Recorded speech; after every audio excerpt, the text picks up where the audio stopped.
तो अब तक हमने देखा शोशिरो काइजू नंबर 10 के साथ लड़ रहा होता है, पर तभी काइजू नंबर 10 विकसित हो जाता है और उसका फोर्टिट्यूड लेवल 9 पहुंच जाता है, जिस वजह से शोशिरो उसके सामने टिक भी नहीं पा रहा होता और वो अपने सूट को भी ओवरहीट कर लेता है। तभी काइजू नंबर 10 उसे पकड़ लेता है, पर हम देखते हैं मीना आकर काइजू नंबर 10 को उड़ा देती है और बाकी सभी लोग भी इसमें मीना का साथ देते हैं और काइजू नंबर 10 को मारने के बाद बहुत ज्यादा खुश हो रहे होते हैं। पर हम देखते हैं काइजू नंबर 10 के ऑर्डर की वजह से सारे काइजूस मिलकर आसमान में एक बहुत बड़ा बॉम्ब बना देते हैं और तब काफका सभी लोगों को बचाने के लिए सबके सामने ट्रांसफॉर्म हो जाता है और उन सभी को उनकी मौत से बचा लेता है। और अब आगे तब यहाँ हेडक्वार्टर में काइजू नंबर 8 के बारे में बातें चल रही होती है। तब डिफेंस फोर्स का डेप्यूटी डायरेक्टर कैजी कहता है, मुझे विश्वास नहीं हो रहा कि डिफेंस फोर्स के अंदर एक काइजू है और वो भी डाई काइजू। ये तो सच में बहुत खतरनाक है। तब एक पर्सन कहता है, क्या मीडिया को इसके बारे में पता है? तब यूजो कहता है, हमने काइजू नंबर 9 की तरह ही इस बात को भी दबा दिया है और मैंने तो ये भी सुना है कि एक कंट्री काइजू से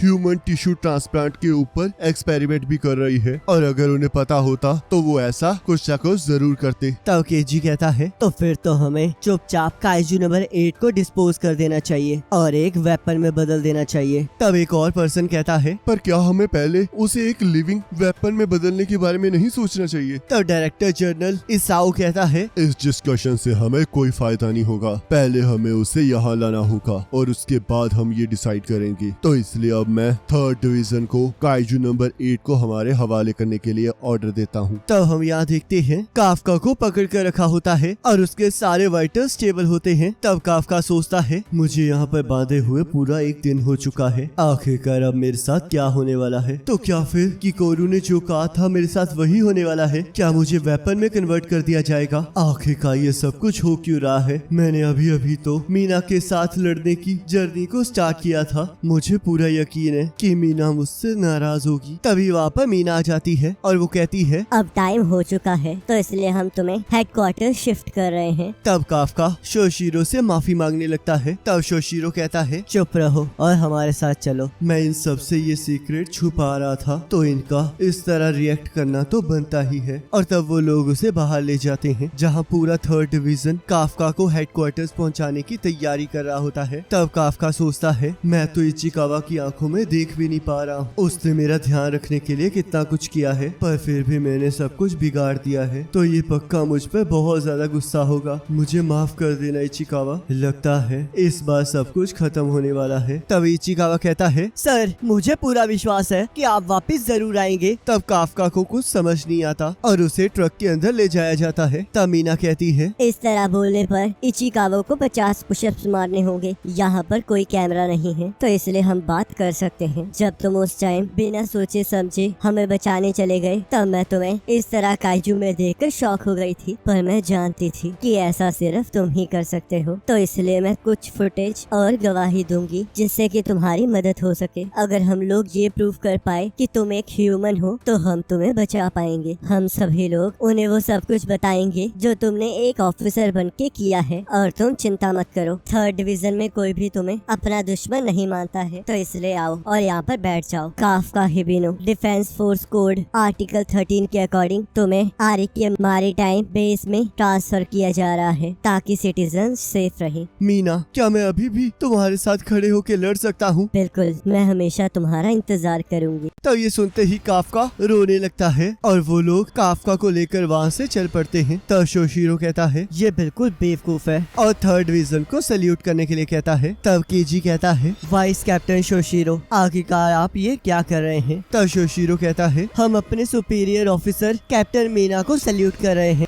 तब केजी कहता है, फिर तो ठीक है, क्योंकि हम लोग काइजूस को सैल्यूट नहीं करते हैं। तब हम यहाँ देखते हैं मैरीटाइम बेस में काफका को कैद कर लिया जाता है और थोड़े दिनों बाद 3rd डिवीजन बेस की मरम्मत चल रही होती है, जहाँ आयोई, इचिकावा, फुरुहाशी, इजोमुआ और मिनासे काफका के बारे में सोच रहे होते हैं। तब फुरुहाशी कहता है, मुझे अब तक यकीन नहीं हो रहा कि तुम्हें ये पता था और किसने ही सोचा था कि वो बुरा आदमी काइजू नंबर 8 है, क्योंकि क्योंकि वो बंदा तो बस एक स्पेयर टायर की तरह था। मैंने सही कहा ना इचिकावा? पर हम देखते हैं इचिकावा कुछ भी नहीं कह रहा होता। तब मीना से कहती है, काफका ने मुझे काइजू से बचाया है और उसी ने काइजू के वीक पॉइंट्स भी ढूंढे हैं। उसके साथ ट्रेनिंग करने में सच में कितना मजा आता था। तब फुरुहाशी कहता है, तुम सही कह रही हो, उसने तो मेरी भी जान बचाई है। तब आयोई कहता है, कुछ भी डिसाइड करना हमारे हाथ में नहीं है, ये काम न्यूट्रलाइजेशन ब्यूरो का है। तब इज़ुमो कहता है, एक पुराना SGF ऑफिसर अपने ऑर्डर्स को मानता ही है, पर तुम यहाँ पर सही कह रहे हो। एक ह्यूमन का एक काइजू में बदलना सच में बहुत बड़ी बात है। अगर ये बात किसी को पता चल गई तो पूरी दुनिया में हंगामा मच जाएगा और सभी लोग डरते हुए अपनी जिंदगी जिएंगे और सोचेंगे कि कहीं उनके साथ खड़ा हुआ पर्सन कोई काइजू तो नहीं है। हम लोग अब इस चीज में कुछ नहीं कर सकते। तब हम याद देखते हैं मीना ने काफका के ऊपर एक रिपोर्ट तैयार की होती है और वो कोनोमी को उस रिपोर्ट को और भी अच्छे से तैयार करने के लिए कहती है। तब कोनोमी उसे देखकर बहुत ज्यादा खुश हो जाती है। तब यहाँ रियो कहता है, वाइस कैप्टन, हमने सारे डिस्ट्रॉयड व्हीकल्स को यहाँ से हटा दिया है, तो क्या आप बता सकते हो कि अब काफका का क्या होगा? मुझे वो यहाँ वापस चाहिए। मैं जब उससे साथ लड़ रहा था तब उसने अपनी पूरी ताकत का यूज नहीं किया। आखिरकार मुझे कम आंकने की उसकी हिम्मत कैसे हुई? अगली बार जब मैं उससे मिलूंगा तब मैं उसके साथ सीरियस होकर फाइट करूंगा। तब यहाँ की कोरू अपने फादर से मिलने चली जाती है। तब डायरेक्टर इसाओ कहते हैं, आखिरकार तुम यहाँ पर क्या कर रही हो? डायरेक्टर जनरल इसाओ, मैं यहाँ पर काफका को ना मारने की रिक्वेस्ट लेकर आई हूँ। उसने मेरी जान बचाई है, तो प्लीज इसे कंसीडर कीजिएगा। तुम बेवकूफ हो। क्या तुम यहाँ पर अपने फेलियर्स के बारे में बात करने आई हो? जरा इस चीज को ध्यान से देखो। ये काफका के चेस्ट का एक्सरे है और जो यहाँ पर दिखाई दे रहा है वो दिल नहीं बल्कि एक और है। वो एक ह्यूमन नहीं है बल्कि वो एक काइजू बन चुका है और वो उसी काइजू की तरह है जिसने तुम्हारी माँ को मारा था। अगर तुम्हें ये समझ में आ रहा है तो यहाँ से वापस चली जाओ। तब किकोरू वहाँ से वापस जाते हुए कहती है, पापा चाहे जो मर्जी हो जाए पर मुझे उस पर विश्वास है। तब हम यहाँ देखते हैं कुछ लोग काफका की इंस्पेक्शन करने आ जाते हैं और काफका उनसे बात करने की कोशिश करने लगता है पर वो कोई जवाब नहीं देते हैं। तब काफका अपने साथियों को याद करके सोचता है, सबको बताने के लिए मेरे पास बहुत कुछ है, तो इसलिए मैं अभी हार नहीं मान सकता, मुझे वापस जाना ही होगा। तब यहाँ फुरुहाशी कहता है, क्या हमें दूसरे डिवीजन में ट्रांसफर किया जा रहा है? तब मीना कहती है, ये बस टेम्परेरी है। पिछले काइजू के अटैक की वजह से हमारे बेस में बहुत ज्यादा नुकसान हुआ है, तो इसलिए हम लोग यहाँ पर न्यू रिक्रूट्स को ट्रेन नहीं कर सकते। हमने एक साथ 2 काइजूस के हमलों को देखा है, तो इसलिए हेडक्वार्टर्स चिंता में है। उन्हें लगता है कि शायद आगे ऐसी और भी चीजें हो सकती हैं। तो इसका मतलब और भी काइजूस आने वाले हैं? और तो काइजूस आएंगे ही, पर शायद वो लोग सेम टाइम पर भी आ सकते हैं, तो इसलिए हमें तैयारी करनी होगी और हमारे जीतने के चांसेस सिर्फ तुम लोग हो। हम लोग सारे डिविजन्स में से मोस्ट टैलेंटेड रूकीज को इकट्ठा कर रहे हैं और उन्हें अलग अलग डिविजन्स में ट्रेन करवा रहे हैं। तब आयोई कहता है, तो इसका मतलब यहाँ से हमें चुना गया है। तब इज़ुमो कहता है, क्या ये काइजू नंबर 8 की वजह से है? क्या उनका रियल गोल उन सभी को अलग करके उन पर नजर रखना है जो कि काफका के नजदीक थे? तब फुरुहाशी कहता है, अगर ऐसा है कैप्टन तो मैं ये ऑर्डर बिल्कुल नहीं मानूंगा। तब मीना कहती है, रुक जाओ, ये अच्छी बात है कि तुम्हें अपने साथ के ऑफिसर की चिंता है, पर ये प्लान काफी टाइम से बन रहा है और काफका का इससे कोई लेना देना नहीं है। तब इज़ुमो कहता है, ये तो अच्छी बात है पर मुझे नहीं लगता कि हम किसी और डिवीजन में जा पाएंगे। तब फुरुहाशी कहता है, ये बिल्कुल ठीक कह रहा है। मैं 3rd डिवीजन में इसलिए आया था क्योंकि आप मेरी इंस्पिरेशन थे, तो इसलिए मैं यहाँ से नहीं जाऊंगा। तब इचिकावा कहता है, मैं जाने के लिए तैयार हूँ। तब फुरुहाशी कहता है, क्या तुम पागल हो? तुम्हें पता है ना कि इससे हम लोग अलग हो जाएंगे, पर तुम फिर भी ये करना चाहते हो। पर हम देखते हैं इचिकावा फिर भी अपना डिसीजन चेंज नहीं करता। तब यहाँ इज़ुमो काफका के बारे में बात करने के लिए अपने फादर को फोन करने के बारे में सोच रहा होता है। तभी वहाँ पर आयोई आ जाता है और वो भी काफका को बचाने के लिए किसी से बात कर रहा होता है। तब वो इज़ुमो को देखकर वहाँ से वापस जाने लगता है पर इज़ुमो उसे बात करने के लिए रोक लेता है। तब आयोई कहता है, मैं GSDF के ओल्ड कमांडर से बात कर रहा था। मैं चाहता था कि वो मुझे किसी ऐसे पर्सन से मिला दें जो कि काफका की मदद कर सके। ये तो सच में बहुत ज्यादा सरप्राइज वाली बात है। मुझे तो लगा था कि तुम पर्सनल फेवर्स नहीं मांगते हो। मैंने पहले ही कहा था कि मैं किसी को भी खोना नहीं चाहता। काफका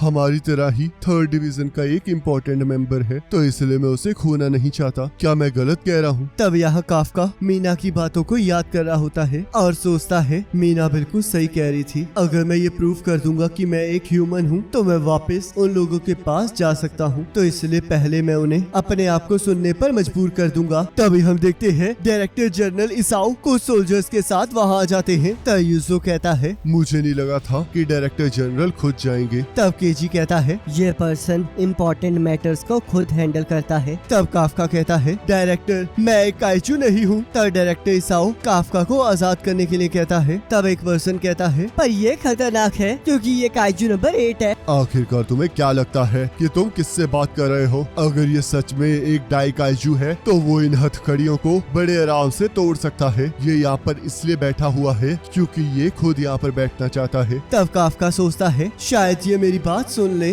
डायरेक्टर मैं एक ह्यूमन हूँ। तभी डायरेक्टर इसाओ काफका पर हमला कर देते हैं, पर काफका अपने हाथ को ट्रांसफॉर्म करके उनकी बुलेट से बच जाता है। तभी डायरेक्टर इसाओ उसके पेट पर हमला करके उसका खून निकाल लेते हैं और कहते हैं मैं तुम्हें एक चीज बता दूं, इस दुनिया में जो चीज अपने हाथों की मदद से बुलेट्स को रोक सकती है उसे कभी भी ह्यूमन कंसीडर नहीं किया जाता। समझे काइजू नंबर 8? और तब वो काफका के ब्लड का सैंपल अपनी टीम को दे देते हैं। तब काफका कहता है मैं काइजू नंबर 8 नहीं हूँ बल्कि मैं काफका ही बनो हूँ। तो ऐसी बात है। और तब वो अपने वेपन को ओपन करने का ऑर्डर देते हैं और उसे पहनकर कहते हैं अगर ऐसी बात है तो तुम इसी फॉर्म में मरोगे। अब मैं काइजू नंबर 8 को मारने की प्रोसीजर को स्टार्ट कर रहा हूँ। अगर मैं पूरी तरह काइजू में कन्वर्ट नहीं होऊंगा तो मैं प्रूव कर पाऊंगा कि मैं एक ह्यूमन हूँ। तभी डायरेक्टर इसाओ काफका पर हमला कर देते हैं। तब काफका उनके हमले से बच जाता है, पर हम देखते हैं उसका एक हाथ कट चुका होता है। तब डायरेक्टर फिर से काफका पर हमला कर देते हैं। तब जूजो कहता है ये तो अब भी बहुत कमाल के हैं। ये वही पर्सन है जिसे एक टाइम पर डिफेंस फोर्स का सबसे स्ट्रॉन्गेस्ट सोल्जर कहा जाता था। तब हम यहाँ देखते हैं काफका और भी ज्यादा काइजू में कन्वर्ट हो चुका होता है और डायरेक्टर कहते हैं अब तो तुम और भी ज्यादा काइजू लग रहे हो, और उस पर हमला कर देते हैं, पर काफका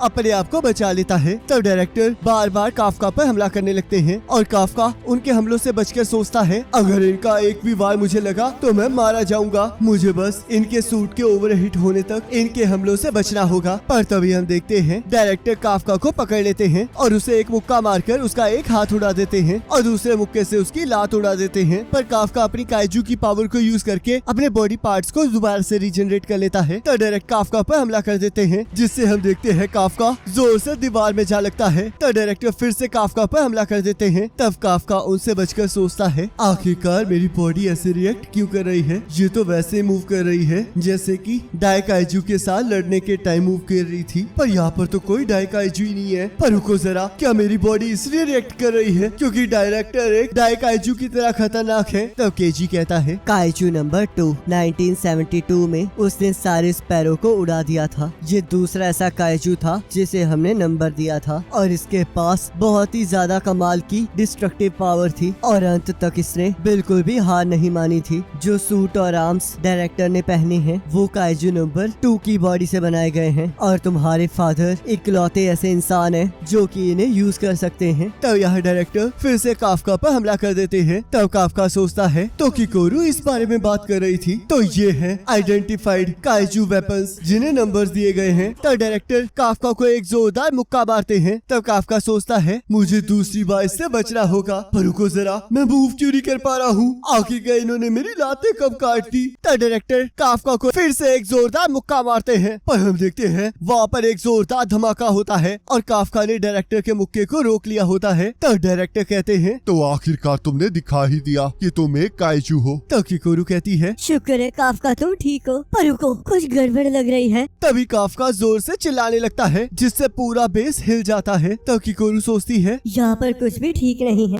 तब यहाँ काफका कहता है आखिरकार ये चल क्या रहा है? आखिरकार मैं अपनी बॉडी को कंट्रोल क्यों नहीं कर पा रहा हूँ? पर रुको जरा, आखिरकार ये क्या हो रहा है? ऐसा लग रहा है कि मैं एक काइजू बन रहा हूँ। तब वहाँ पर वही काइजू आ जाता है जिसने काफका को काइजू नंबर 8 में कन्वर्ट किया था और वो काफका को अपने अपोनेंट को मारने के लिए कहने लगता है और यहाँ काफका डायरेक्टर की तरफ बढ़ने लगता है। तब किकोरू कहती है रुक जाओ काफका, तुम एक ह्यूमन हो ना। और इसी के साथ एपिसोड खत्म हो जाता है। अब नेक्स्ट एपिसोड का लिंक आपकी स्क्रीन पर आ रहा होगा, उस पर क्लिक करके अगले एपिसोड को देख सकते हो।